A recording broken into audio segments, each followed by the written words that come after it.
Hello, welcome to Third Stall Garage. My name is Doug. This is a channel about the restoration of a 66 Beetle Convertible. Other fun projects if you like learning how to do things yourself. I'd love it if you click subscribe, give me a thumbs up, post a comment below, and I'll do my best to respond to them. This is episode 11 in the restoration of Hendrick 66 Beetle Convertible. As you can see, the car is pretty much completely stripped down except for one thing that's left. It's the transaxle. It's got to come out tonight because we want to sandblast the body. How's it come out? Stick around to find out.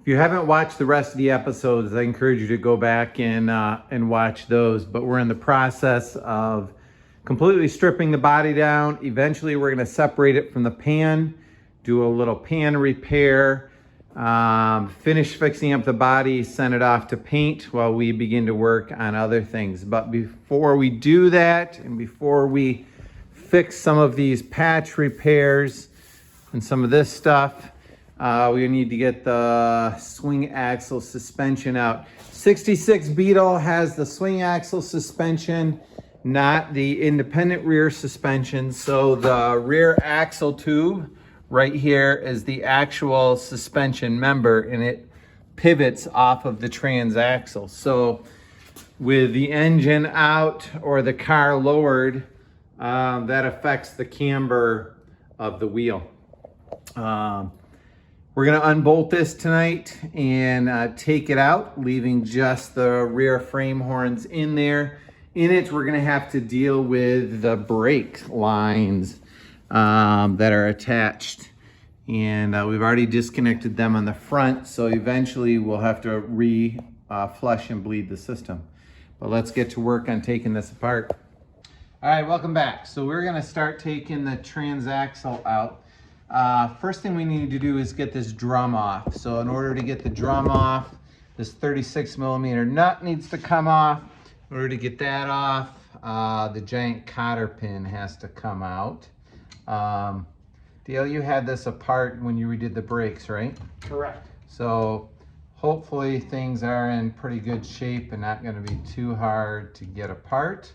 We are going to have to figure out how to get this cotter pin out. Hold the drum back as we put the 36 mil socket on there. I'm pretty sure it's 36. That's me. That's a We'll year-old verify memory. that. Yeah, what, your memory's not perfect? All right, so we'll pull the cotter pin out and then we're gonna work on getting the socket off. All right, so the cotter pin's out. I don't know if it's 36 millimeter or not. We don't have it. We have a 32 and that's not quite right. So I'm using a 1 7/16. We put 2 of the lug bolts in and just have a piece of steel to keep the hub from moving. And we're gonna see if this works. Don't try this at home, folks.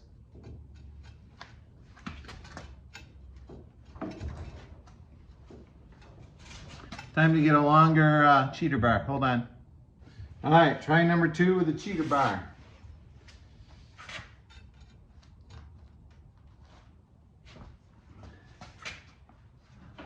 There it goes. Oh, easy peasy. Look at that. All right, that job's done. Time to take the drum off. Dale, you put new drums on these. How long ago? Last year. Nice, that's why they look so pretty. Yep.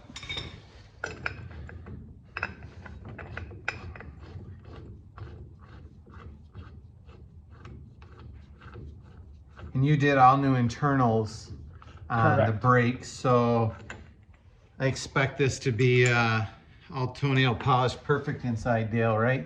It's not gonna be dirty, is It'll be it? interesting. Oh, look at that. That's not bad. All right, so we've got the cover off. This is your emergency brake, your parking brake. So the end of this lever comes off of there, like such. And now this should come out back. Do you know how it does that now? Just wiggles as far as I know. I didn't need to do it when I was doing redoing the brakes. Yeah, it's coming. Okay. There we go. It does need to, there's a little washer right here. Swings around that. And it should come out the back. Did you replace this cable when you redid it? No, I didn't. Okay, it's in good shape.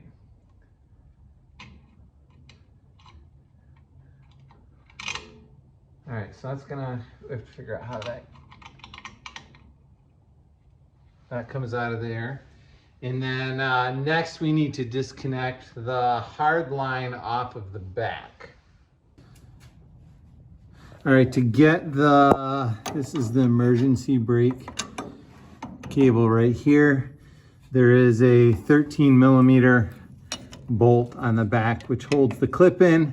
Then the cable will pull out. On the other side, we thought we had to pull the cable out the outside of the drum, but this can be done here pretty easily.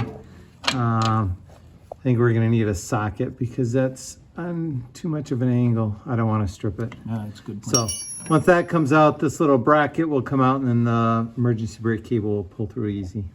All right, next step is to disconnect the brake line. Ours are fairly new because Dale redid the brakes. I also soaked it in PB Blaster a couple hours ago, so they simply unbolt.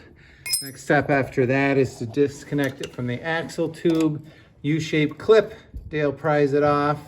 He started it already, so it's a little bit loose. It pops off, and then the brake line will wiggle its way out the side. Dale makes it look so easy. Oh, there we go. Hey, nice work. Dale. We got to disconnect the lower shock.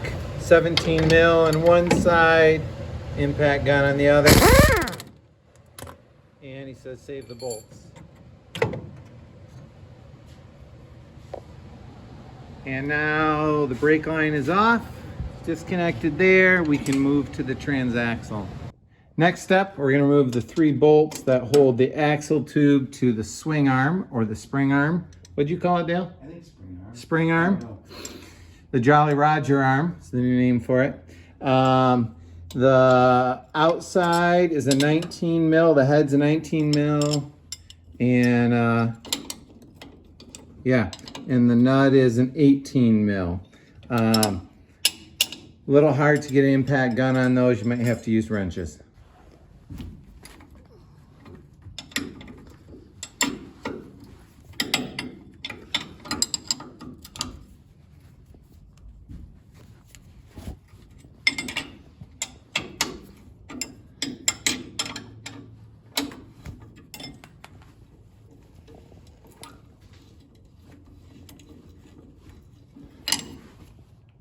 Onto the mount right here for the transaxle.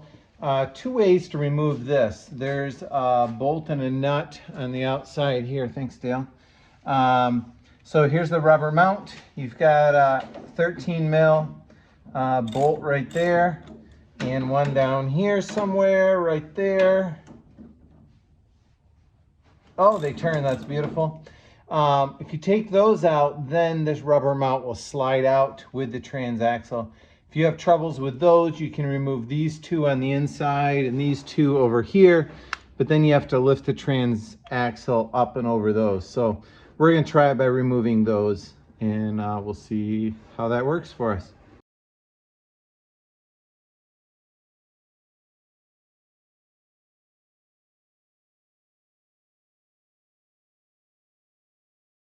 All right, so here's the front of the transaxle.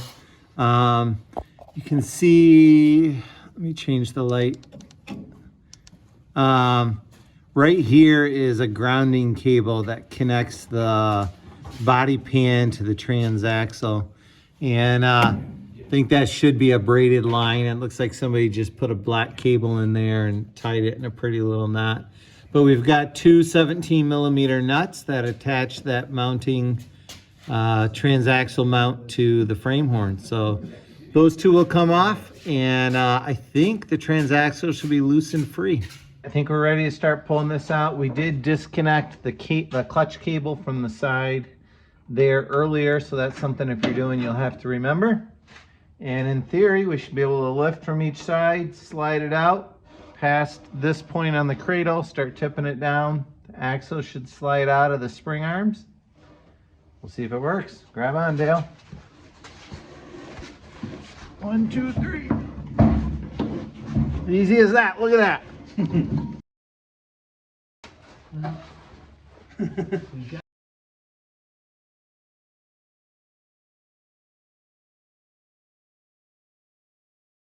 Do we just need to pull?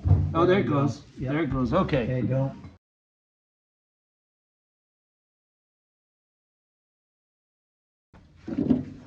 Oh. We're idiots. What? It's not going to pull out. If you don't, the shift rod is still attached. Define idiot gently, though. We really know what we're doing. Trust us. All right, the reason it would not come very far is the shift rod linkage is still attached.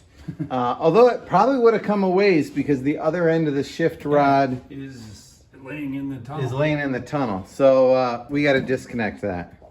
All right, transaxle removal, take 2. All right. Oh boy, it becomes a lot easier. Yeah, now. okay, now we're to the point where we got to go up and over. I don't want to hurt those boots. Up and over what? The rubber boots got to go up and over that yoke. Oh, I that see. guy Okay. up, Like that. Just going to snag in that bracket there, Dale. Rip it. Okay. We'll see soon. There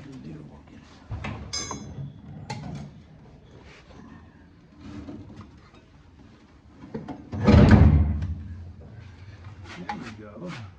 Success! And that looks like a reverse switch, maybe. Nice. Oh, that's totally what it is. Sweet. All right, transaxle is out and on the ground. Couple interesting things. Dale, what did you hear about backup switch? Yeah, so this I'm quite certain is a connection to a reverse light, which started in '67, but mine, I think it's an August build. And so this transmission, assuming it's the same one from the car, was set for that '67 transition to having a reverse light. So if I wanted to, I could hook a reverse light to it and mount that on the bumper. I'll have to think about that for the future. I think you should hook it to one of those Auga horns every time you back up. And then this cradle is a common point where people will jack up the car. And yours has got a couple little wavers under there, which we can straighten out. So don't ever jack up your car there. Gets jacked up. And look at that. It is all ready to be cleaned and painted. It's gonna look fantastic. There's no All right. in this car. It's a Flintstone mobile. Let's carefully drag this out.